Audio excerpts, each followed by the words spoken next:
What's going on, y'all? It is officially time for my final and official predictions for the NFL free agency. Is some of this stuff going to be wrong? Yeah, I'd say 90% is wrong, but it's more about the idea behind it and why the team would go after a player looking at the current cap situation of the team. Obviously, I have shown this before. This is all the moves I made. Granted, some of this stuff has not happened and some of it will not happen. So I just want to throw that out there, which I do think I got probably about near 50% of the cuts right. I've missed out on a couple, but yeah, this is how the current thing has slated. Some of these guys will be post June 1st cuts as well. So still very possible they get cut, but no. It is time for my official and final prediction. So let's go ahead and get into it. Starting off with the money. This is what their cap space was looking like. I probably did the money and the cuts and restructures for every team, I'd say early February. So a lot of these numbers probably are wrong now, but they're in the right ballpark. This is the number I ended up getting them to, and this is the number they left free agency with. You got to understand, if you see a player like Alec Pierce, 4 years, 108 million, that doesn't mean the Patriots just lose 26 million a year or 27, whatever. I think it's 27. They don't just lose $27 million immediately. So, pretty much what I did, granted, it might not be the most realistic thing. I just took half the cap. So, if a guy makes 27, I just took 13 and a half off. If they get 8 million, took four off. Just feels like probably the easiest way to do things so everyone doesn't run out of cap space. Because at the end of the day, I didn't predict every NFL free agent to sign somewhere. I really did like the top 10 to 15 of each position. But yeah, nonetheless, let's go ahead and get into my predictions. Starting off, the most important position on the field, quarterback. Daniel Jones got hit with the tag, so I blurred that out. I didn't make a prediction. I would have predicted him to get extended by the Colts, but yeah, nonetheless, he is going to stay in Indianapolis. So, really, the top option that is available would be Kyler Murray from the Arizona Cardinals, and I do believe he is going to be a Minnesota Viking. I did give backup options too, if you're wondering where a guy could go. But yeah, Kyler feels like he's going to go to the Vikings, whether he is a bridge starter for JJ McCarthy or he tries to revitalize his career with Kevin O'Connell with a great wide receiver duo and just a very good overall team. I think that's the best spot. Kyler also grew up a Cardinal fan, or not a Cardinal fan, excuse me, a Vikings fan. So yeah, I think that's a good fit. Aaron Rodgers, it feels like if he comes back, it's Steelers. If he doesn't go to the Steelers, I'd assume he retired. I don't see him like hopping over to the Falcons or the Dolphins or the Jet. Definitely not the Jets. But yeah, Rodgers, I think it's Steelers or bust. I gave him 16 mil a year. I believe he played for around 10. I think he did relatively solid, and he was getting paid a lot of money from the Jets last year, so I think his salary probably goes back up. Malik Willis, I predicted to go to the Arizona Cardinals. This is a tough one just because I genuinely have no idea how much money he is going to get per year. If he gets 15 to 20, I probably would have guessed the Dolphins. If he gets anywhere 25, 20-ish up, I go to probably the Cardinals who have a lot of money or the Jets who have a lot of money. I think the Cardinals with the LaFleur connection coming from Green Bay over to Arizona to play for Matt's brother would make a lot of sense. They already have a good veteran option as a safety net with Jacoby Brissett on the bench. So yeah, I think Malik could be heading to Arizona. Kirk Cousins just gave him a 1 year deal. Feels like the Jets struck out on the top two and a half options if you count Tua up there, which he hasn't officially been cut. He will be cut. So yeah, the Jets, I just gave Kirk a 1 year deal to come in and be a bridge gap starter. And if things played out this way, I think it'd be a heavily favored pick that Ty Simpson would be the 16th overall pick for the Jets. So your quarterback room in my world is probably going to look like Kirk Cousins and Ty Simpson. Joe Flacco played so, I mean, he didn't play like phenomenal or anything, but he looked solid that I thought that was a good spot. Honestly, I'm going to change the backup on the fly now that I thought about it. Flacco had a career revitalizing year a couple years ago in Cleveland. So honestly, man, if the Falcons don't want to go like Kyler Murray, if they don't get Kyler and they don't want to play around with Tua with the injury, I think Joe Flacco would be a phenomenal option as a once again, I hate to keep saying bridge, but that's what they are, as a bridge starter to Michael Penix, pairing him back up with Kevin Stefanski. Marcus Mariota, it feels like probably just stays with the Commanders. He's been good when he's had to come in. Jaden Daniels' health will always be a concern, so yeah, I would keep him in DC. Tyrod Taylor, I really like that prediction of him going to Tennessee to back up Cam Ward. I'm under the belief Will Levis is probably going to be on the move. I can't believe I didn't even bother putting Will here for the trade. I do think Will probably does get traded. But yeah, I mean, Tyrod Taylor has a ton of familiarity with Brian Daboll, so that's a easy analogy. And he kind of plays a little similar to Cam Ward, so also you don't have to change the offense if Cam Ward was to go down. Russell Wilson, I didn't even give a prediction. I think he could be like a Ryan Tannehill where he just floats away and you just, I mean, you're never going to forget about him because of how great he was at one point. But it's like, oh yeah, damn, Russell's not on a team a year later, and now he's just done playing football or whatever. So yeah, I do think Atlanta also with Stefanski apparently really liked Russ a couple years ago or even last year to bring him into Cleveland in the battle, but things fell through. He got a better contract from the Giants. He won't be back there. Sam Howell, I really like that prediction to go to Chicago. Sam Howell feels like he's got a ton of untapped potential in him, considering what he did in DC for a little bit when he was leading the league in passing yards damn near, and then Tua took the throne towards the end of the year. But yeah, I would love to see him replace Tyson Bagent, who I think is going to be traded to a team, which I guess I'll hop over to Tyson. I have him going to my Miami Dolphins, funny enough. I know Tyson's brother. I go to the same school Tyson went to. Shout out Shepard. So yeah, it would be a very funny full circle moment for me if Tyson is the new quarterback of the Dolphins, which I think is possible. I think it would probably cost like pick 90. And yeah, the Bears are clearly ramping up draft capital to try to make some splash play happen. So I think that's definitely possible. The Cardinals have a lot of ties to them as well, as I've heard. So it's really, to me, feels like Tyson Bagent and Malik Willis will be in some form of Miami and Arizona. I just couldn't tell you which is going to end up where. But yeah, like I said, I think Sam Howell would be an excellent replacement to Tyson in Chicago on a similar contract. Tua, I have taken a 1 year deal in Atlanta on the minimum because he's getting paid a gazillion dollars from the Dolphins. To me, it's pretty simple. Michael Penix probably isn't ready to play. I know Tua's health is concerned. I know he didn't play well last year. But you look at Kevin Stefanski, what did he do this past year in Cleveland? He took Dylan Gabriel in the third round. Tua is just a way better version at his peak than Dylan Gabriel. So I think Stefanski obviously might like a player like this. At the bottom, I threw some flyers. Maybe Gino takes a one cheap year deal to go be a backup. Maybe it's Chicago. I don't know where Geno Smith goes. I like the mobile quarterbacks going to the Rams. Funny enough, I think they could learn and develop a ton behind Matthew Stafford as passers. Then you potentially have a long term option there at quarterback. Granted, they aren't both going to go to the Rams. I'm just saying I would like to see either or go there. Andy Dalton, I think, would be a good trade candidate for the Raiders to just come in and be a veteran backup to Fernando Mendoza. Derek Carr, I don't see coming out of retirement. I don't know who would take a flyer on Derek Carr. But yeah, let's move to the running backs. And it sounds like Ricky, the GOAT on Twitter, is back. And he's saying the Chiefs might get Kenneth Walker. I had the Seahawks cave in and sign Kenneth Walker 15 million a year. That's like Derrick Henry money. James Cook and Kyron Williams both got 11 and a half.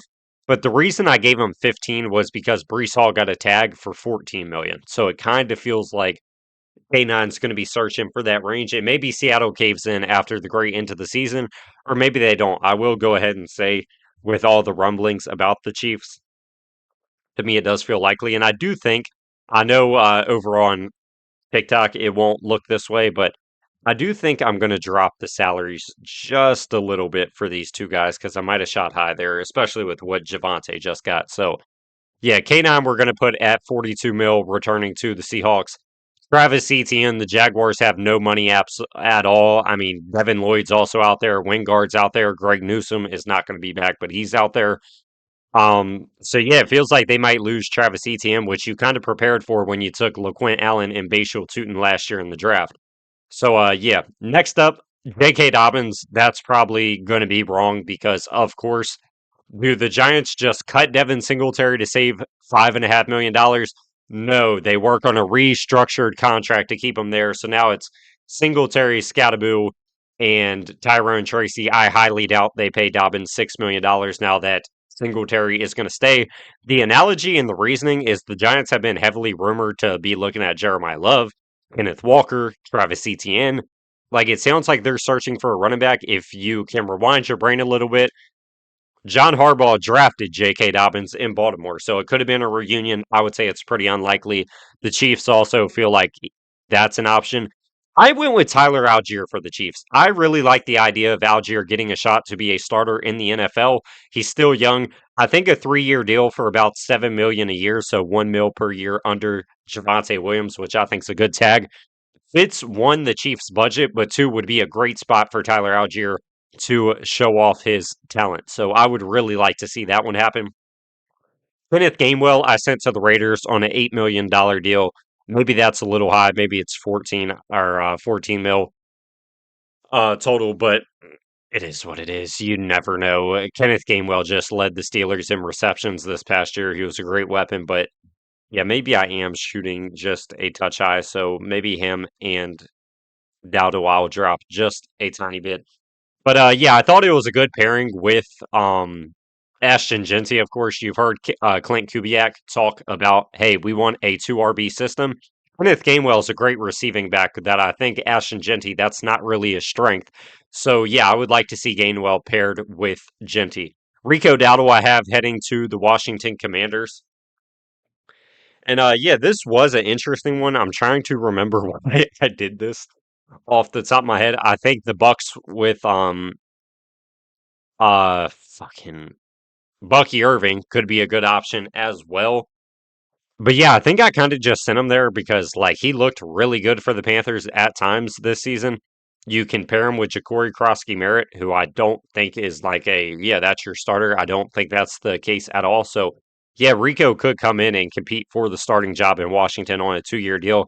Aaron Jones, I have no idea if Aaron Jones, I'm sure he will get picked up at some point. I just don't know by who. I sent him to Tampa to be the RB2 to Bucky Irving, just add a veteran in the backfield to replace Rashad White. And Rashad White, I had returning to the Carolina, or not returning to the Panthers, but paired back up with Dave Canales, who, as a pro, Rashad White had his best year playing under Canales in Tampa. So I would like to see him go over there and take the RB2 role behind Chuba Hubbard. Isaiah Pacheco, I think, would just be a nice power back for the Vikings to add to the backfield with Jordan Mason. I'd probably also draft a running back in the draft if that's how it played out for the Vikings. Brian Robinson in that West Coast offense, I think, would be a very good RB2 behind Amarian Hampton, which obviously Mike McDaniel is now in LA. So obviously you got to be able to work in a West Coast type of system. Brian Robinson just got his first taste of that this previous year. So maybe he's a Najee Harris replacement for maybe cheaper. And Najee literally hasn't played pretty much in over a year. So I don't even know where he goes, to be honest with you. All right, let's jump over to the wide receiver prediction and predictions. And based on what Ricky has said, all right, hold on. Let's go back because I got to keep the phone on me because things are getting updated as we go. Rashawn Gary just got released by the Packers, so add one more that I'm right on. But yeah, over to wide receiver, George Pickens got hit with the franchise tag. No surprise there. Alec Pierce and Wandale Robinson, the top two options. Actually, it's rumored I might have got both these right by Ricky. Granted, he can be wrong. He's been wrong before. But I think they are the heavy favorites. One, I'll start off with the easier one. Wandale paired back up with Brian Dayball. He would be a perfect weapon for Cam Ward on the in the wide receiver room, which they have really nothing like Wandale. So I think that's pretty easy. And the Patriots just cleared a bunch of cap by surprisingly, in my opinion, cutting Stephon Diggs. That to me says they're ramping up to give out a monster deal. And I would bet it's probably to Alec Pierce from the Indianapolis Colts, which they pretty much chose Daniel Jones over Pierce, which I guess you can't blame him with how well Jones played this past year, but damn, it feels like you are letting a very good talent walk out the door, but it will be expensive. Rashid Shaheed, I sent to Pittsburgh. To me, it's either the Seahawks have to keep Rashid Shaheed or Kenneth Walker. I'm actually going to go ahead and toss another team as the backup, which granted, I could just say it, but I think paired back up with Clint Kubiak in Las Vegas with all the money they have would be a really good option as well. But man, Pittsburgh's wide receivers are depleted. They really have nothing. So if you could go ahead and get Rashid Shaheed to add one, they need a kick and punt returner. There you go. They need some speed. There you go. They need someone that can play in the slot and boundary. There you go. He's really the total package you're looking for there with a wide receiver. Romeo Dobbs, I think, is leaving Green Bay. Matt Golden, Jaden Reed, Christian Watson, Dontavian Wicks. Doesn't feel like there's a need to bring him back on the contract he's probably going to get. I really like the 49ers as a good fit. They have decent amount of cap space. Jawan Jennings has been rumored to leave San Fran for a while now, so peace out. We'll replace you with a better option, in my opinion, and bring in Romeo Dobbs to start on the boundary. And then I have the Jets grabbing Jawan Jennings, who is now leaving San Fran and being that big boundary wide receiver to Garrett Wilson to pair also with AD Mitchell, which I think is a good pairing. I'm fairly confident that the Jets are going to grab one of these two players. And maybe it's Dobbs, but I mean, yeah, I mean, they have a lot of money, so maybe it is Dobbs at the end of the day, but I think either one is a good option because they kind of are missing that physical wide receiver on the outside to their offense. Jalen Naylor, I think, is severely underrated, and considering the age, I think he's one of the top options. I had the Commanders scoop him up, so now Rico Dowdle and Jalen Naylor are coming to the offense.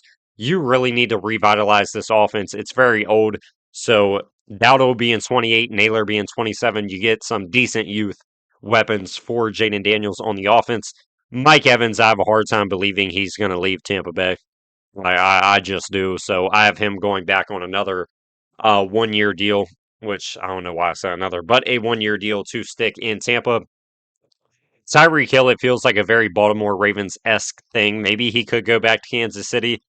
I don't know if the interest will be mutual, but I would love to see Tyreek Hill and Lamar Jackson play. Granted, Tyreek's got a long road ahead for recovery, but man, he's getting paid a lot by the Dolphins. It's a veteran minimum type of deal. I'd probably do it if I was Baltimore. Debo Samuel was a very hard one. There's a lot of ties to Bobby Slowick and the Dolphins, but for that price tag I gave him, no way in hell I would give him that. Like I would most money I could give Debo would probably be like $6 million. So if he's going for 12, I think he'd be a good fit for Sean McVay's offense to pair with Devontae Adams and Puka Nacua just as a veteran third. And then hell, if you want to draft Makai Lemon, if Debo's your fourth guy, I just watched you pay Tutu Atwell $10 million a year last year to not even have a role. So you clearly don't mind taking the shots if you end up with better options at the end of the day. So yeah, I don't mind that. Keenan Allen, if he keeps playing Charger, I think that's pretty easy. Darnell Mooney, I really do like the fit in Pittsburgh. That's heavily reliant on if I mean that's a crazy fly. Like, that is a crazy thing to do, which I already posted my wide receiver prediction, so I guess I can't. But I'm heavily considering saying Shaheed goes to the Raiders, and then that allows, like, maybe Mooney and Brandon Cooks to go to the Steelers, which I also wanted to have the Steelers as an option for Brandon Cooks down here because of the familiarity with Mike McCarthy.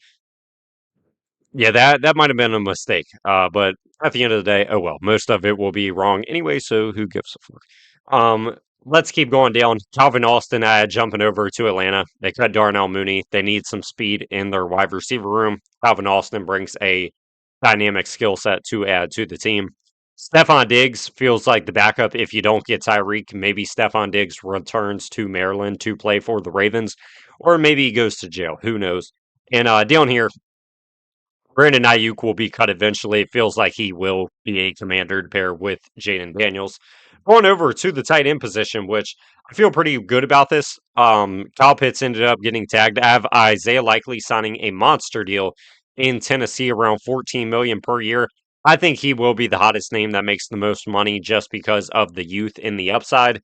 The Titans, I think, would be a really good option to upgrade Chigakonkwo and add another weapon for Cam Ward as a receiving tight end.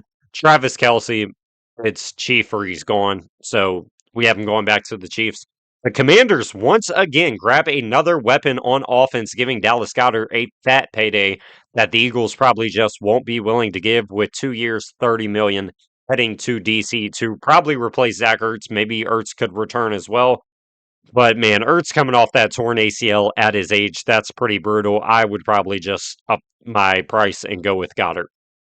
David Njoku, however, I think would be a great replacement option for Dallas Goddard in Philadelphia. Great receiving tight end. So 1 year deal, 10 million. I'm all hands on deck.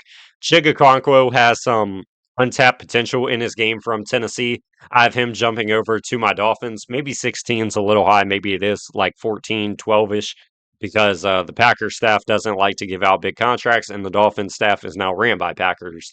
So yeah, maybe it is a little less, but man, there's a lot of upside to his game. He's a perfect fit for Bobby Slowick's offense, so I definitely wouldn't mind it. Cade Otton was a weird one where once again, I believe Cade Otton as well is another one that his best year as a pro was with Dave Canales. So looking at the current state of the Panthers tight end room, JT Sanders, he is cool. Tommy Trimble's all right. Mitchell Evans is solid as a rookie. Cade Otton would, to me, be the best option. So for that price range with the cap space you do have, I think getting another familiar option for Dave Canales' offense would be a good option. And Austin Hooper was the last one I predicted to go back to the Patriots. And actually, we'll go ahead and put in Tyler Higbee's numbers, who got a 2 year, 8 million extension with the LA Rams. So I like to see that as well for the Rams. I think that is a very good pickup, or not pickup, but retain option for their offense.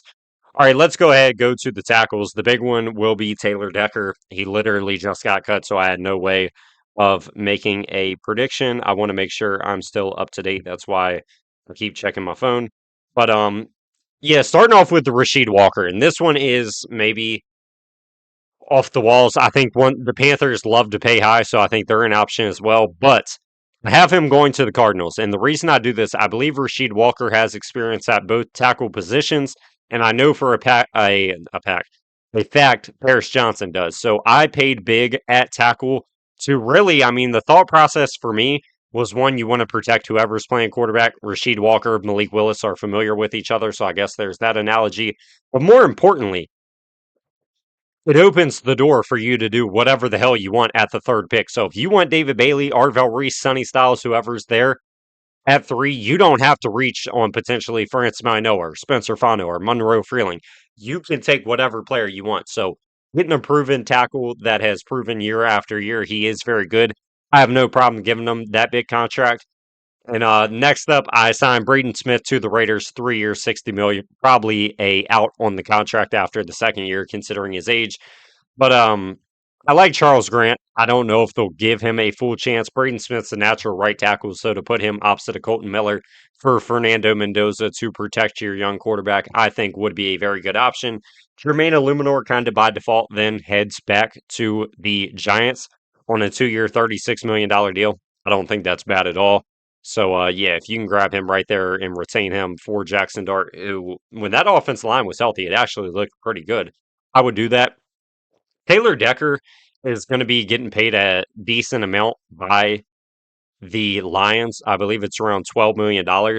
Bears, if he wants more money, he would have to get over that from the Bears. Maybe he's another one like Jawan Taylor that just hops on board for the minimum since he has all that money coming in from Detroit. And he is just your bridge option at left tackle to not really risk it with Ozzie Trapillo or Theo Benedict. Jawan Taylor, the Colts ended up losing Braden Smith. Once again, another guy getting paid a ton of money by another team, being the Chiefs. If you can get him for a minimum contract, I think it is a decent flyer to take on at right tackle. Jonah Williams, I had signing a 1 year, $7 million deal for the Rams. Williams has experience at both tackle spots. I believe pretty strongly you're going forward with Alaric and Warren McClendon, but having a good third security swing tackle on the bench isn't a bad option. And the Lions kind of go with that as well, giving Larry Borum a 2 year, $14 million deal to come in and be either potentially a starter now that Taylor Decker's cut, but at minimum, a swing backup tackle.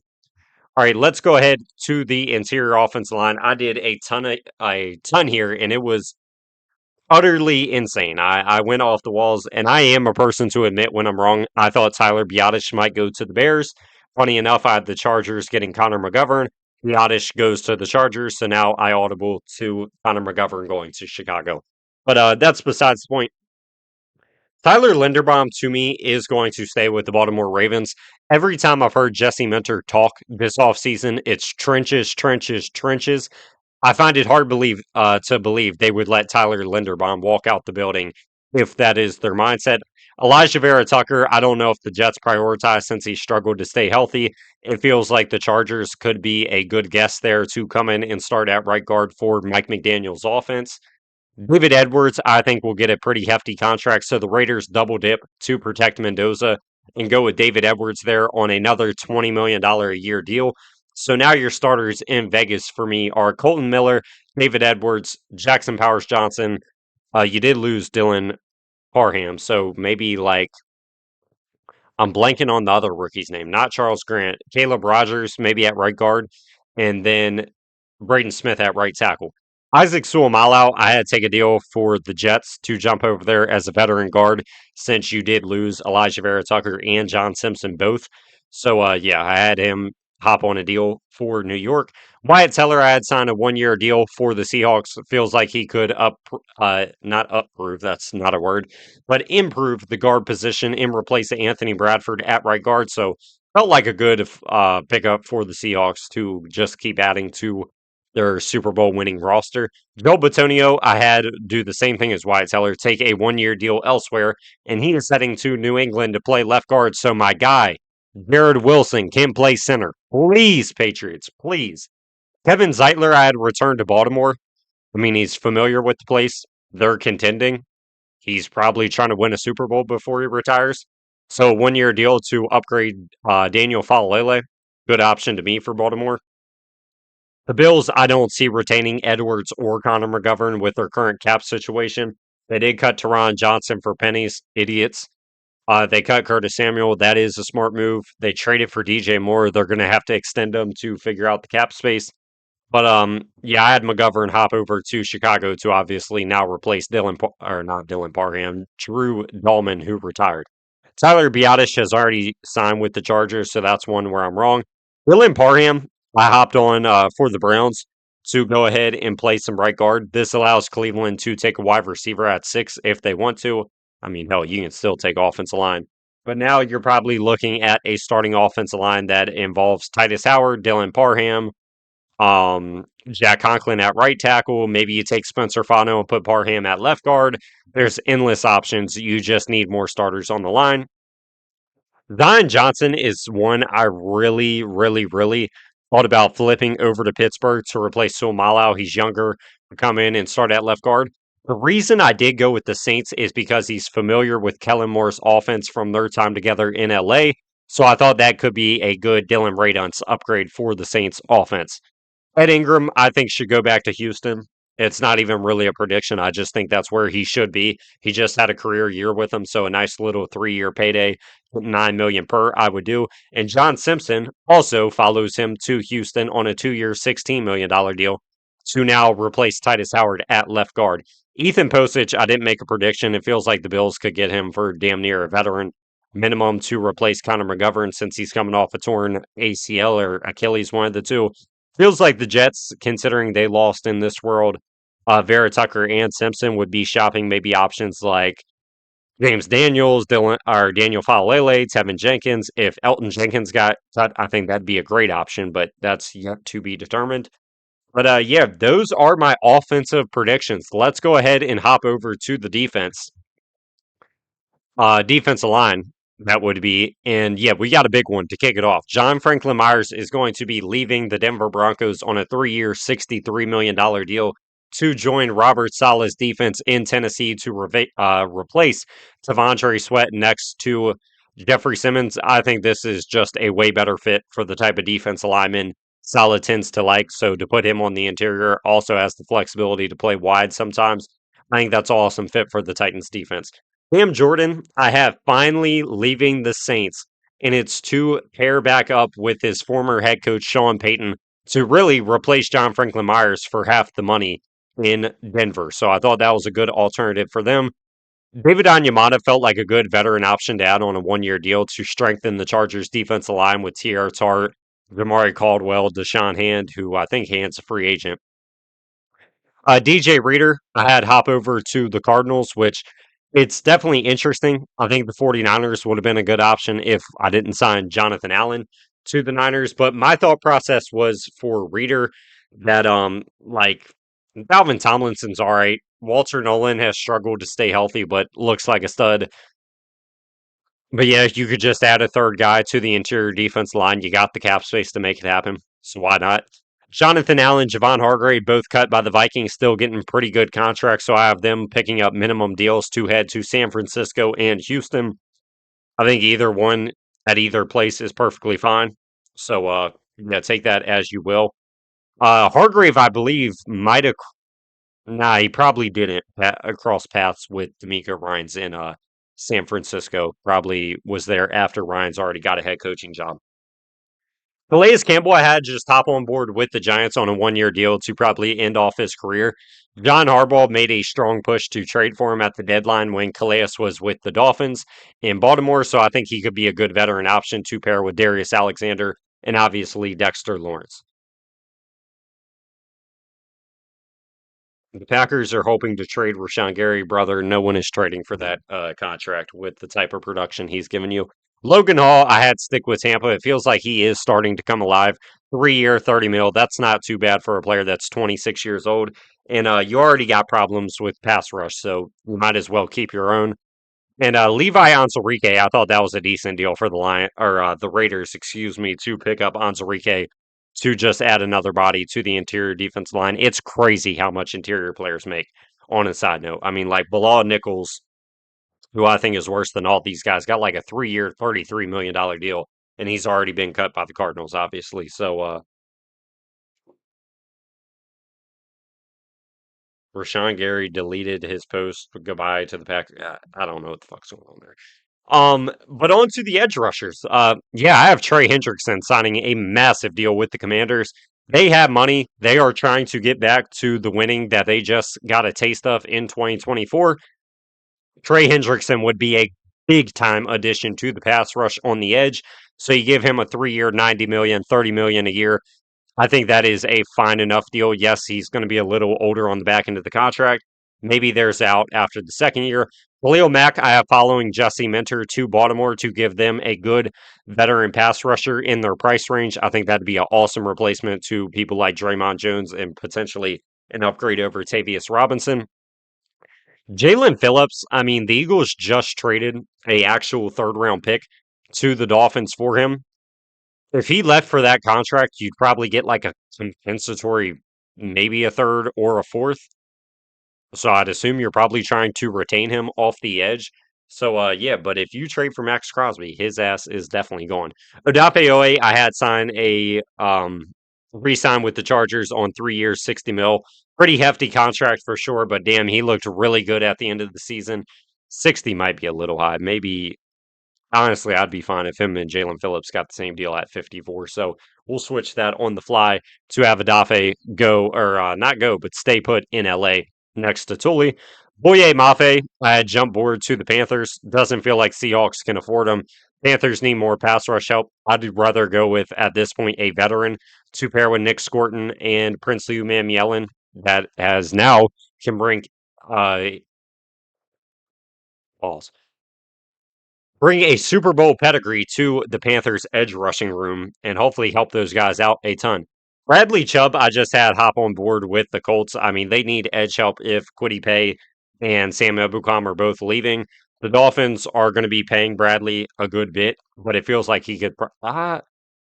Like, does Brad just hop on for a 1 year minimum? That would fit the Colts budget a lot better.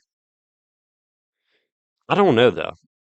It's hard to tell, honestly. We'll leave it at it as is. Either way, I do like the fit a lot in Indianapolis because they are trying to win since they traded their 2 first round picks. Kayvon Chason played excellent for the Patriots, so I think that's a good spot for him to stay placed as just kind of like the DPR. Quiddy Pay feels like there is a lot of upside to his game. The Bengals obviously have now lost Trey Hendrickson in this world, which they are going to in the real world. So for half the money, I think Quiddy Pay could be a good option to pair with Shamar Stewart and Miles Murphy off the edge. Al Qaeda Muhammad just feels like a very good DPR to replace Hassan Reddick for Tampa. So getting a guy that's coming off what a 12 sack season in Detroit, I think that's a good option. for the Bucks. I don't know why. Whenever I record YouTube videos, my nose just itches, runs. It's weird. Joey Bosa, I had hop over to New England, so staying in the AFC East, but heading to a different team. And yeah, the Patriots could just use more size on the edge with Harold Landry and Caleb Chason. I think this still leaves the door open to sign or draft a edge rusher at 31. So yeah, but Bosa's a good veteran to add to the group. Kyle Van Noy, I had reunite with Mike McDonald in Seattle. Like I said, they're going to lose Boye Mafe. They could very well cut Uchenna Nwosu to save around $12 million. So, for a way cheaper alternative veteran option, I like Kyle Van Noy a lot. Draymond Jones, I think, would be like a Marcus Davenport upgrade for the Lions defense. So I thought that was a pretty solid deal to jump over there. And Malcolm Kuntz, who has been hurt a lot recently, just takes pretty much a 1 year prove it deal to hop over to New Orleans to pretty much just replace Cam Hayward off the edge. Give me 1 second. Damn, my nose. And Birch Sports doesn't edit, so sorry y'all had to see that. All right, let's head over to the linebacker position, starting off with the big fish in the sea being Devin Lloyd, leaving Jacksonville to head to the Raiders. It feels like Devin Lloyd could potentially reset the market in this world. I have him matching the Fred Warner contract. The Raiders have a shit ton of money. They are going to overpay for players they like. They really are missing a dominant linebacker option, so I think Devin Lloyd is a pretty good option to come in and be hopefully a cornerstone for the defense. Quay Walker, it feels like Green Bay is not going to lose Romeo Dobbs, Rasheed Walker, and Quay Walker. So Quay was the one I decided to keep. Has really come along a far way. Would be a very good linebacker for Jonathan Gannon's defense. Leo Chenal and Tremaine Edmonds, funny enough, I have both heading to the Giants. It is very clear that the Giants want to improve their linebacker play. Hell, they could do this and still take Sonny Styles fifth overall. John Harbaugh requires having two good linebackers on the field for his defenses. So, yeah, Chenal is the one that gets the big contract, and Tremaine Edmonds gets a 1 year deal since the Bears are paying him a shit ton of money. So he just signs for the minimum and will get his payday from Chicago. Nakobe Dean obviously has ties to Christian Parker, so I have him jumping ship in the NFC East over to the Cowboys to be a splash signing at linebacker for them. The Bucks, I have retaining Levante David and picking up Bobby Okereke, who was recently released from the Giants. Okereke is different from like Edmonds. Like he was making what, like $9 million a year. He feels like he'll probably get more than that. So Bobby jumps over to Tampa to be paired with Levante David. Demario Davis, I have leaving the Saints. He hinted on this back in like January, February ish. So I would say he probably just jumps to a contender to try to win at the end of his career. I think Buffalo would be an amazing option to upgrade Matt Milano. Devin Bush is such a hard one to predict just because it's like, bro, I want you paired back with Jim Schwartz after what I saw last year, and Jim Schwartz isn't coaching this year. So it's like, you can't take a year off. Does that mean Cleveland retains him? Maybe. Bobby Wagner, just another 1 year deal like David and Davis to stay put in DC. He's been pretty solid for the Commanders, big part of Dan Quinn's defense, so I'm fine with that. Quincy Williams will be pairing back up with Robert Saleh in Tennessee on a 2 year, $22 million contract to pair with Cody Barton and Cedric Gray. I think that's a pretty good option for the Titans defense, someone that is familiar with Saleh's defense. And Anzalone does the same thing, except with Aaron Glenn flipping over to the Jets to replace Quincy Williams, funny enough. Denzel Perryman has been a solid linebacker for the Chargers. They have a ton of money. Keep him. But yeah, let's go ahead and head over to my corner predictions. And yeah, the top option is probably Cam Taylor Britt. I think he probably just stays put in Cincinnati. He looked pretty good last year. Keep him with DJ Turner. You have the money too. No need to create more holes on your roster. Nahshon Wright, however, I think there's no way he's staying in Chicago with with the type of cap situation they're in. I have him pairing back up with Mike McCarthy in Pittsburgh because if you do not know, Mike McCarthy drafted Nahshon Wright in Dallas. Things didn't work out there. He had a breakout year for the Bears. Maybe Mike's like, hey, man, come home to me. We need a boundary starter. I don't know James Pierre like that. I don't know Asante Samuel like that. I know I loved you coming out of college, so come back to me. Another alternative option could be DC. Like they just need boundary starters, so that's that. Cordell Flott played amazing for the Giants, so I'd expect they try to retain him in a already weak secondary. Greg Newsome got a decent payday to hop over to the Raiders. Man, he looked like shit for the Jaguars after that trade. There's no way he's back there. I think to go over to the Raiders and probably start next to Darian Porter would be a very good option for Newsome. Alontae Taylor has been playing very well for the Saints, especially since Brandon Staley showed up last year. So I would probably keep him like you did Chase Young last year. Roger McCreary was a weird one because 12 million seems low, 6 mil a year, but man, he kind of is like a nickel, preferably corner. That brings his value down. Jeff Halfley likes undersized corners. This kind of reminds me of how he signed Nate Hobbs last year to Green Bay. And McCreary looked pretty bad in LA. So maybe he does go for cheaper, and that would fit the Dolphins' budget perfectly. Jamel Dean hops over to Green Bay. You need boundary corners with size. Jamel Dean can at least provide that for 10 million a year. And James Pierre does the same thing for the Titans, gives you boundary size and adds a pretty good veteran coming off a career year in Pittsburgh. And Russell Douglas does that for Detroit, except on a 1 year deal because he's a little older. And the Lions get a very good corner to add to a already competitive roster, which now you're looking at DJ Reed, Russell Douglas, Amik Robertson's free agent. Ryan Branch plays in the nickel a lot. Terrion Arnold's obviously still there. Ennis Rakestraw has never been able to stay healthy. So, yeah.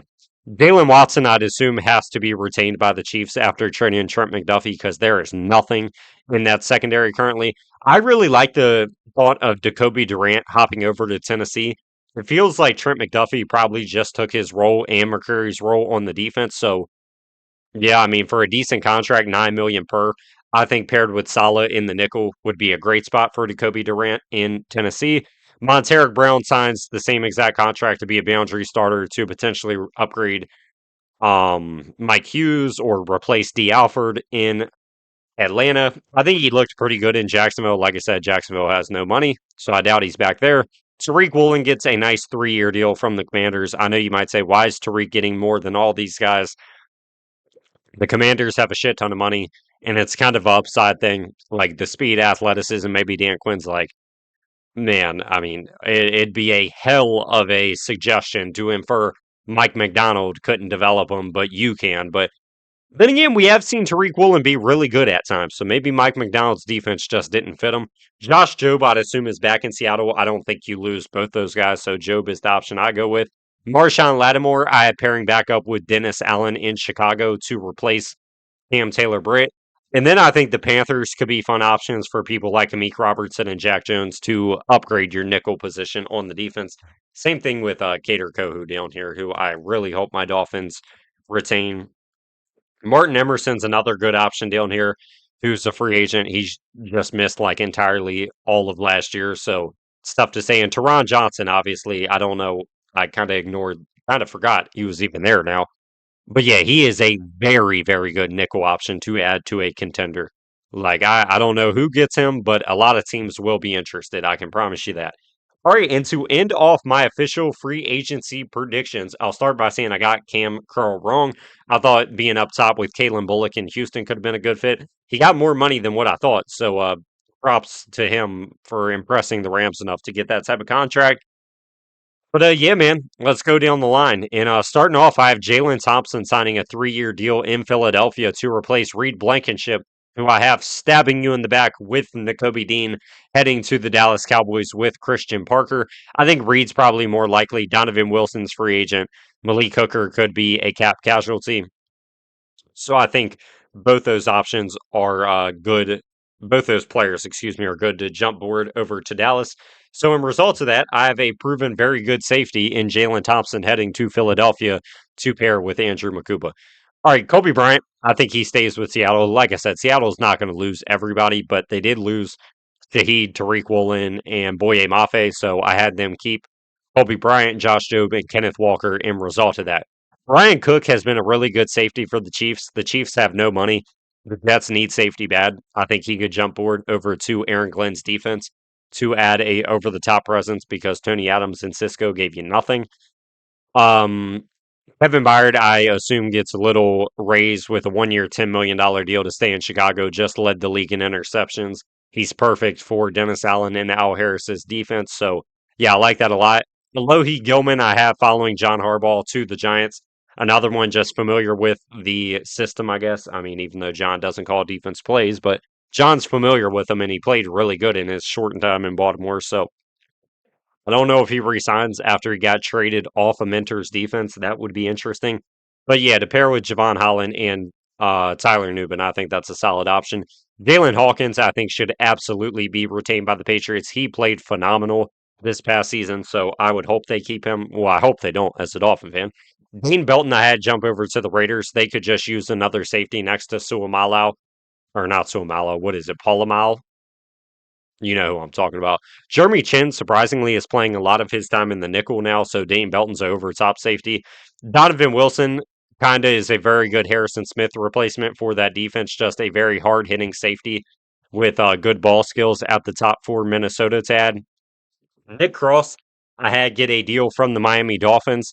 Doesn't feel like the Dolphins are going to give out too many long term deals, which I will say Nick Cross being 24 years old, like maybe there's out after the second year, but I would like to see him get a nice contract. Nick Cross could be a surprising one that goes for like 11 million, 12 million, or maybe he does go for less. I don't really know. It's a lot of projection with Cross with athleticism and size, but I think that'd be an awesome fit for the Dolphins secondary up top.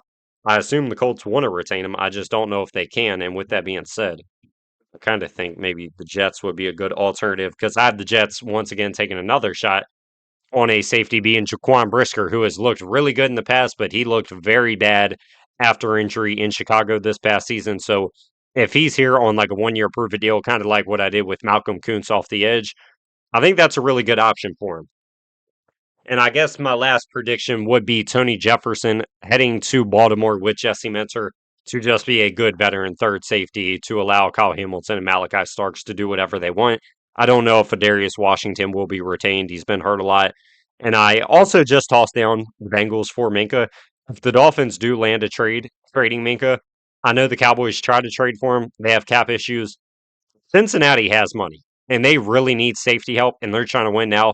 That would, to me, be the best spot probably for Minka to add to a defense. But yeah, man, that will be my official NFL free agency predictions 47 minutes later. So I hope y'all enjoyed it. Let me know some of y'all's predictions and some of your thoughts on some of mine. And yeah, we will do a recap after free agency. So hope y'all enjoyed, man. Where is my marker? There we go. Peace out.